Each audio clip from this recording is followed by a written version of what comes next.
Sa bawat pahina ng kasaysayan, may pangalang sinulat, at may pangalang nahiya silang banggitin. Hindi dahil walang nagawa, kundi dahil ang ginawa niya nakakatakot para sa mga dayuhan. This is the story of Macario Sakay, the hero they hung and the truth they buried. Hi guys! Welcome back to my channel. Today's episode is all about one of the most underrated Filipino heroes, Macario Sakay, and the Tagalog Republic he built. Alam ko, usually pag pinag-uusapan natin ang Philippine history, ang lagi nating naririnig ay sina Rizal, Bonifacio, Aguinaldo, pero si Sakay, madalas lang nalalampasan. Pero after this video, I promise mag-iibang tingin ninyo sa kanya. Ako nga pala si Abelardo Martin. So sit back, relax, and let's explore the real story behind guerrilla warfare, colonial resistance, and how history almost erased true Filipino hero. Pagkatapos ideklarang tapos na ang Philippine-American War, noong 1902, sinabi ng mga Amerikano na pacified na raw ang Pilipinas. Ibig sabihin, payapa na, tapos na ang gulo. Pero sa totoo lang, hindi pa talaga tapos ang laban. Yes, nag-surrender na si Aguinaldo. Yes, marami ng pagod lumaban, pero para sa maraming Pilipino, lalo na yung mga tunay na katipunero, hindi pa natin nakukuha ang tunay na kalayaan. The Americans promoted benevolent assimilation. Kunwari tutulong, papabutihin ang buhay, dadalhin ang civilization. Pero sa ground, may military control, may censorship, may pag-aresto sa mga pinaghihinalaang rebelde, and new laws para patahimikin ang resistance.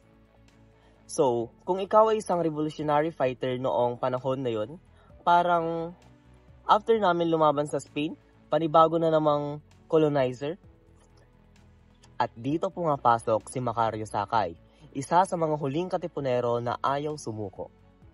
So, bakit niya ginawa ang Tagalog Republic? Simple, hindi pa tapos ang revolusyon. Pero para kay Sakay, hindi kailanman nagtagumpay ang Pilipinas kung hindi tayo tunay na malaya. Kaya noong 1902, itinayo niya ang Tagalog Republic, isang underground revolutionary government, at kahit Tagalog ang pangalan, hindi ibig sabihin na Tagalog only. Just like the Katipunan, Tagalog meant lahat ng Pilipino. The Tagalog Republic wasn't just a rebel group. It had its own officials, military ranks, its own laws, declarations, and a vision for a free Philippines. Pero syempre, sa mata ng mga Amerikano, bandits lang yan.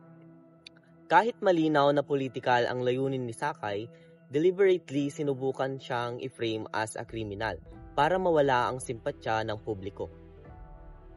Pero the truth is, the Tagalog Republic was the continuation of the First Philippine Republic. And this alone shows how strong the nationalist spirit still was during that time.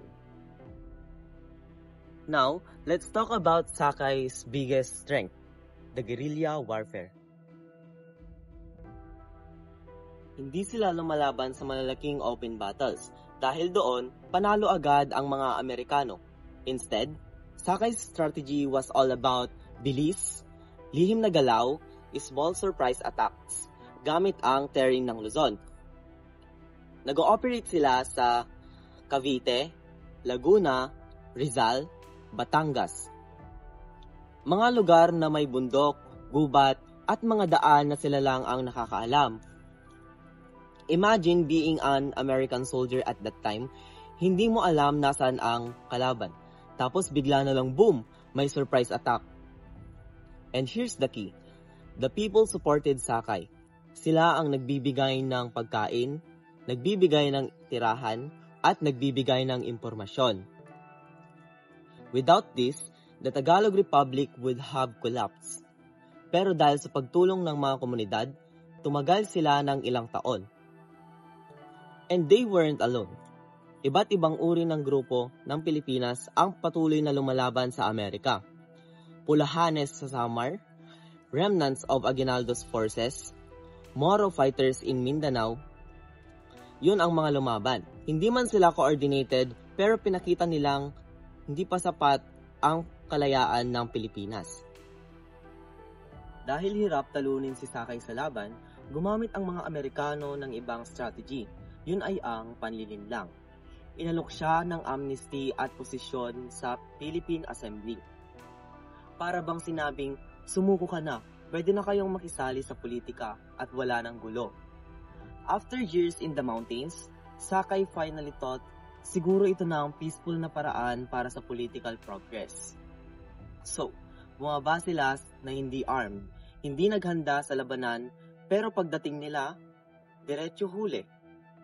Ginamit ang Brigandage Act, isang batas na ginawa para tawagin silang kriminal kahit political ang motive nila. In 1907, Sakay was executed by hanging. Before dying, sinabi niya, "Hindi kami tulisan. Kami ay tunay na anak ng bayan na lumalaban para sa kalayaan." Now, let's talk about the most interesting part of Sakay's legacy. How a hero can become a villain, and a villain can later be recognized as a hero. Because remember, history is not just about what happened. History is about who gets to tell the story. Noong panahon ng Amerikano, sino ang may hawak ng edukasyon? Sino ang gumagawa ng textbooks? At sino ang nagdidikta ng narrative? Siyempre, the colonizers. Kaya, ang image ni Sakay for decades ay isang tulisan, isang bandido, magnanakaw, at higit sa lahat ay kalaban ng progreso. Kaya, kung titignan mo ang lumang articles or government records noon, yung propaganda nilang ginamit, you'll see na ginawa siyang kontrabida. Bakit? Kasi mas madali i-justify ang pananakop kung ang kalaban mo ay kriminal, hindi freedom fighter.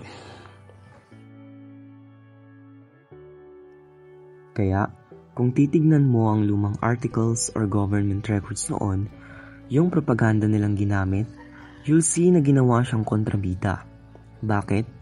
Kasi mas madali i-justify ang pananakop kung ang kalaban mo ay kriminal, hindi freedom fighter. Pero, pagdating ng modern historians, mas unbiased, mas evidence-based. Lumabas na may constitution sila, may government structure, may political goals, not personal gain. At dito mapapaisip ka, ilang Pilipino kaya ang na-discredit sa history dahil natalo sila? Maybe, Sakay was not the only one erased, renamed, or misrepresented. History teaches us facts, but it also teaches us humility. Hindi lahat ng akala nating alam na ay tama pala. For decades, the American narrative prevailed. Sakay was labeled as bandit, outlaw, and troublemaker. Pero as historians re-examined the evidence, lumabas ang katotohanan. Sakay was a hero, not a criminal. His Tagalog Republic was a legitimate revolutionary government.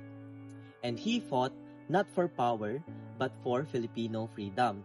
Ngayon, nakikita na siya as isa sa huling tunay na katipunero, a symbol of resistance, and a nationalist hero wrongly maligned by colonial propaganda. His life reminds us na minsan, ang mga tunay na bayani ay hindi agad nabibigyan ng recognition, lalo na kung natalo ang panig nila sa history books. So ano ang natutunan natin kay Macario Sakay?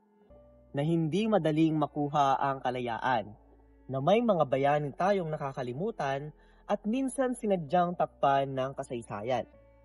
At na ang laban para sa bayan, minsan, hindi nakikita sa malaking entablado, kundi sa bundok, sa gubat, at sa mga tahimik na pagtutol ng mga Pilipino. If you enjoyed this video, don't forget to like, comment, and subscribe. Comment kayo kung sinong next hero or topic ang gusto nyong i-explore natin. Bye!